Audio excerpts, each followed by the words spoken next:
Well, the hangar's on special again in Grand Theft Auto Online this week, and with the aircraft-focused Los Santos Mercenaries DLC dropping soon, I'm starting to think that Rockstar's trying to tell us something. Hi and welcome back. My name's Dan and I'm an old grumpy gamer. So in this week's update we have an unusual kind of 20% off the hangar in GTA 5 Online. Weird amount, but it's savings are saving, I guess. Anyway, let's take an in-depth look at the hangar, which one you should grab, how much you'll need, at least on a normal week, and most importantly, how much you can make from your brand new smuggling business. Easy money in GTA Online? Maybe? You be the judge. So first things first, why on earth would you want to buy a hangar? They're expensive and have no passive income source. Well, business aside, there are four main reasons. You can purchase and house aircraft. So if you want to get a jet, a stunt plane, or any helicopter other than the Sparrow, you need a hangar to be able to purchase them. It gives you easy access to aircraft. If you purchase at the LSIA, you can access the airport without getting a warrant. So that means big planes and helis buy at Fort Zancudo, and it's really easy to get your hands on a buzzard or a laser. You get access to trade prices. Grinding the hangar missions will unlock some great discounts on a bunch of aircraft, and given the price of shark cards, it's well worth the effort. And of course, you can call an aircraft as a personal vehicle, and that last one is an absolute cracker. If you're a money grinder with one of the vehicle import-export warehouses, it means that you can call in your cargo bob for sell missions, and that means more money faster. On the business side of things, the hangar's similar to the vehicle warehouse. It's 100% manual. There's no passive side to it at all. Basically, you source or otherwise steal stock, and then when you have enough, you sell and make some cash. And there's reasonable cash to be made. Don't get me wrong, it's not Kyo money. Hell, it's not even special cargo money, but it sure beats the biker businesses. Solo, you can earn around 150,000 an hour, but with friends, profits can really rack up at upwards of 450 grand per hour. Okay, so let's talk budget. To get started in the hangar business, you'll need to be a VIP or a CEO. Honestly though, you really want the latter option, as there are a lot of time restrictions on being a VIP. And to do that, you'll need a CEO's office. The cheapest one is Mazebank West at $1 million. Don't worry about any of the upgrades, we can deal with them later, just the basics will do to start with. Next, you'll need an actual hangar. You can purchase these through the Mazebank Foreclosures website on your phone, and we have 5 to choose from. Oh, and don't worry about the prices on screen, I picked these up during an event week. The first one is the LSIA Hangar A17 at 1,200,000. Next up is the LSIA Hangar 1 at 1,525,000, and the last three are all in Fort Zancudo. So there's Hangar 3497 at 2,085,000, Hangar 3499 at 2,650,000, and Hangar A2 at a cool 3,250 grand. Each of them has the same capacity of 20 aircraft, so there's no difference there. However, there's advantages to each location. If you go for an LSIA hangar, you have access to the airport at any time without a warrant. This is great if you like to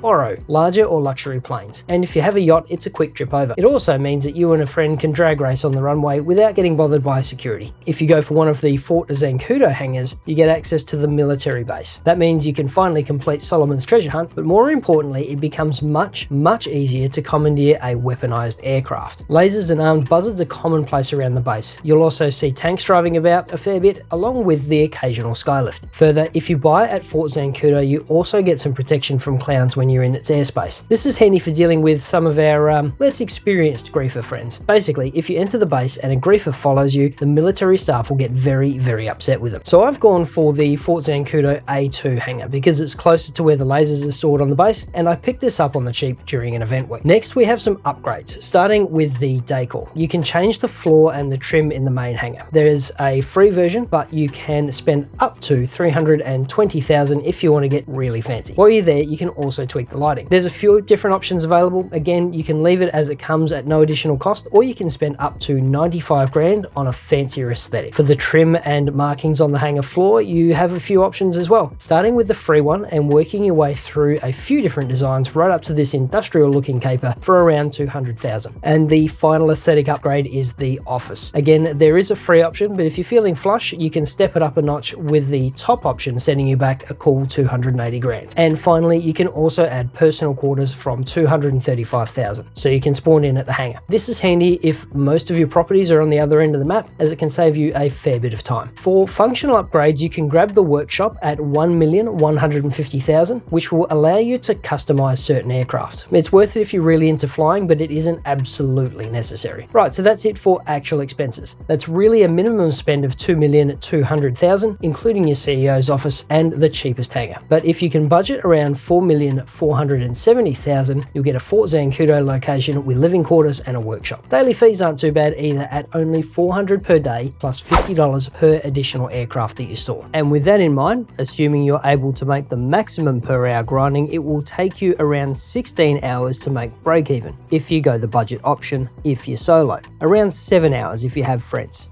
So it's still not car money, but the vehicle discounts and the ability to call it an aircraft as a personal vehicle is still worth the cash, in my humble opinion. Once you've made your purchase, head over to the new facility and head on in. You'll get a fun cutscene with Ron, as well as a bit of a briefing on how the hangar works. And once that's done, head over to the computer. Make sure you're a VIP or CEO, then sit down and log in. You'll be presented with a single option, Setup. Click on the Setup button, then Confirm. You'll immediately be booted into the lobby and Ron will give you a belt. Funny thing too, for fans of the story mode, it turns out Ron isn't too happy about being left to run Trevor Phillips Industries on his own. Once Ron's finished banging on, grab a vehicle. This can be your personal vehicle, a Sparrow, or you can borrow one. Then head to the marker on the map. When you get close, jump out and find a good line of sight. Take out any lost MC boys, then jump in the plane, take off, and head back to the airfield by following the yellow marker. Once you're there, fly into the Corona and you'll be dropped back into the hangar where you'll get another quick briefing. Rightio, the next thing we need to cover is resupplying your business. That is, organizing the products you need for resale. And this is where it gets a bit complicated and mathy. Your hangar has the capacity to hold 50 units of stock in total. Unfortunately, there's no way to increase it, so that means we need to be mindful of what we collect. And when we go to sell, each unit is worth $30,000 in game. But there are bonuses available for selling specific types of stock at specific quantities. If you're playing solo and you are very new to the game or don't have much experience flying, then you'll only want to sell small quantities of stock at a time, a maximum of 3 items in fact. While it doesn't matter which product you choose in relation to the sale value, tobacco and counterfeit goods have the shortest cooldown at around 2 minutes, so they're probably the best place to start. Why so few? Keeping your stock level this low will guarantee a single delivery vehicle when it comes to your mission. There are no bonuses at this level, and it's a bit of a pain, but it will help you get your flight experience up and give you more of a feel for what you're doing. The 90,000 per run won't hurt either. Now, if you're a little more experienced and playing solo, then you want to stick exclusively to either animal materials, art and antiques, or jewelry and gemstones. Don't mix and match either, just pick one and stick with it. When you get to 10 units, run a sell mission. In most cases, you'll end up with a single delivery vehicle, but there's a non-zero chance you'll get 2 or 3, which is why it isn't great for new players. But most of the time, it will be one vehicle. The great thing about hitting 10 units with this type of stock though is the bonus. In addition to the full lobby bonus, you'll earn an additional 12% for selling 10 units of the same type of stock in one go. Assuming you get everything delivered, that's around 336 grand per run, plus any public lobby cash.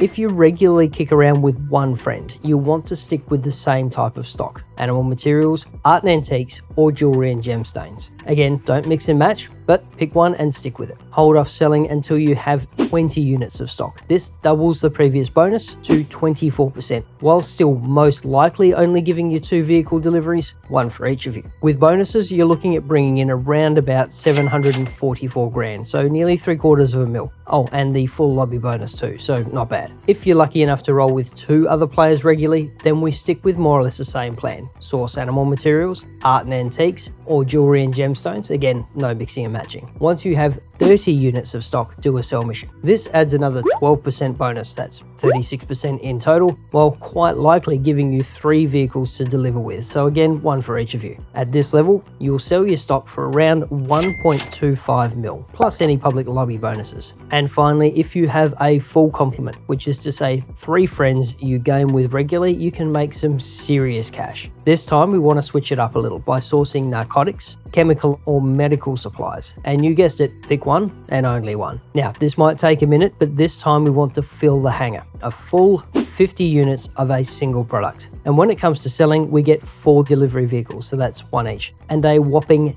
70% bonus if you can deliver everything. That's 2.55 million in total, plus any public lobby sell bonuses. Right, on to the actual supply missions. Now, once you've decided on a type of stock, make sure you're a VIP or a CEO, head up to the office and sit down at your PC. Then click on the source button, then the stock you'd like to find. Once you've confirmed, you'll be booted back into the lobby and will receive a briefing from Rom. Listen to it carefully, it is important. Rom will take you through one of about half a dozen different sourcing missions, most of which are a version of go here, kill mercs, bring stuff back. But anyway, after Ron gives you some details, you'll see an icon for a suitable vehicle. You do not need to take this vehicle if you can find something more appropriate or you have something better around the way. So if you own a Sparrow, a weaponized Buzzard, or a Hydra, you can call that in and use that instead. If you have a Fort Zancudo hangar, you can also borrow one of their vehicles too. But if you don't have something suitable, or anything at all, then make your way to the aircraft provided and jump in. Like I said, there's around half a dozen different missions, so follow the instructions, collect the supplies, and bring them back to the hangar. Once that's completed, you'll be dropped back into the hangar and a cooldown will start for the next package. And it's time to get mathy again. Cooldowns are calculated on the bonus potential of each product. So if you're a new solo player and concentrating on the tobacco and counterfeit goods, which has a rubbish bonus, the cooldown is a flat 2 minutes. If you're a more experienced solo player or you kick around with 1 or 2 mates regularly, you'll be focused on animal materials, art and antiques, or jewelry and gemstones. The cooldown for each of these is 3 minutes per unit. So if you're solo, that means a flat 3 minutes. If you've sourced 2 units, that's you and a friend, the cooldown is 6 minutes. If you source 3 units, the cooldown is 9 minutes, and 12-minute cooldown if you have 3 friends and sourced a total of 4 units of stock. Finally, if you have a great crew and regularly grind, you'll be concentrating on selling 50 units at a time for the biggest bonus, and that means narcotics, chemicals, or medical supplies, which carry a cooldown of 4 minutes per unit sourced on a single run. So do a source mission on your own, it's a 4-minute cooldown. With 1 friend, it'll be 8 minutes, 2 friends will be 12 minutes, and 3 friends, that's a full crew of 4 people, will be a 16-minute cooldown. It's a pain in the backside, but it is what it is. Once the cooldown's finished, you can log back in and do it again. Rightio. Once you have clocked up enough supply runs, it's time to sell your stock. Again, make sure you're a VIP or a CEO, then head up to your hangar's office. This can be done from the master control station too, but